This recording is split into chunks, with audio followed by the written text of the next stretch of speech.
Well, it is a homecoming that some say is long overdue. 38 years after receiving major criticism for their involvement in the Vietnam War, millions of heroes are finally getting a much warmer welcome home. We're covering Martin County with the largest news team on the Treasure Coast. News Channel 5's Carolyn Schofield joins us live from Jensen Beach, where veterans celebrated their service. Carolyn? Well, Marcy and Jim, it was 38 years ago this week that the last U.S. troops left Vietnam, and many returned here to the U.S. to unfriendly, even hostile receptions. But tonight, these Vietnam vets are getting a much different welcome home.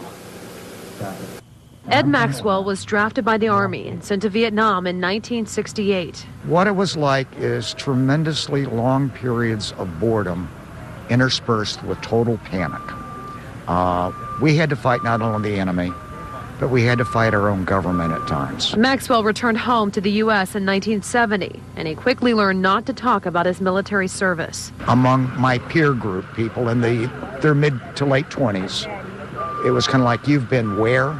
I might as well have said I was a child molester. 38 years after the U.S. military left Vietnam, millions of veterans are getting the welcome home they deserve.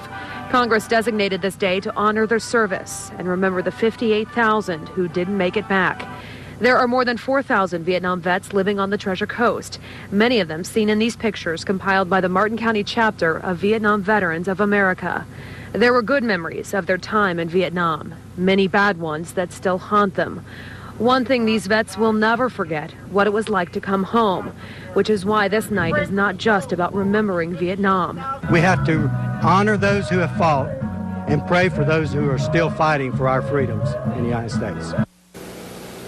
And ceremonies like this were held across the country today, including another one in Port St. Lucie. State and federal lawmakers are working to make this an annual holiday. Reporting live in Jensen Beach, Carolyn Schofield, WPTV News Channel 5. He lost